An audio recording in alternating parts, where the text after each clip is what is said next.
Hello అండి, welcome to my channel. ఈరోజు video వచ్చేసి బీన్స్ ఫ్రై అండి. ఉడకపెట్టకుండా నేను ఇలానే డైరెక్ట్గా వండుతున్నాను. మంచి పోషకాలు, ఫైబర్ మంచిగా అన్నీ విమిడి ఉంటాయి దాంట్లోనే.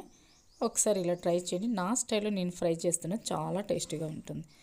ముందుగా స్టవ్ వెలిగించి గిన్నె పెట్టి ఆయిల్ వేసి జీలకర్ర, ఆవాలు, పచ్చిమిర్చి, ఇక్కడ 3 ఉల్లిపాయలు తీసుకున్నాను కొంచెం గ్రేవీగా రావడానికి.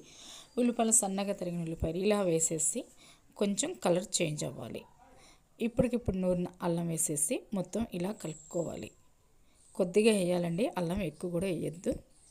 ఉడకపెట్టుకునే అవసరం కూడా లేదండి, చక్కగా మగ్గిపోతాయి. ఒక పావుగంట లో ఫ్లేమ్ పెట్టి ఉడకనిస్తే ఇలా బీన్స్ కూడా వేసేసి ఇలా ఉప్పు వేసి కనీసం ఒక 10 నిమిషాలైనా ఇలా వదిలేయాలండి. లో ఫ్లేమ్లో పెట్టి వదిలేయాలి. అప్పుడు ముక్క అనేది మగ్గిపోతుంది. ఉప్పు వేసినాం కాబట్టి త్వరగా ముక్క అనేది మగ్గిపోతుంది.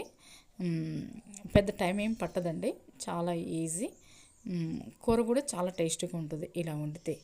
ఇలా మగ్గిన తర్వాతకి 2 స్పూన్లు కారం అయితే వేసుకున్నాను. 1/2 స్పూన్ అయితే నేను పసుపు అయితే వేసాను. వేసి మొత్తం ఇలా కలుపుకొని నీళ్ళు అయితే చుక్క పోయట్లేదండి.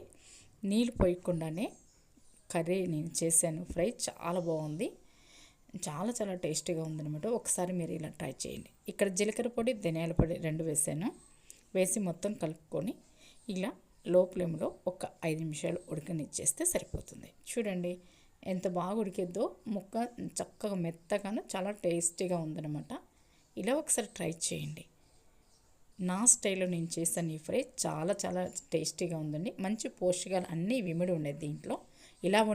ఇలా వండితే చాలా బాగుంది. నచ్చితే లైక్ చేయండి, షేర్ చేయండి, మన ఛానల్ సబ్స్క్రైబ్ చేసుకోండి. ఎలా ఉందో కామెంట్స్ తెలియచేయండి. Thank you for watching.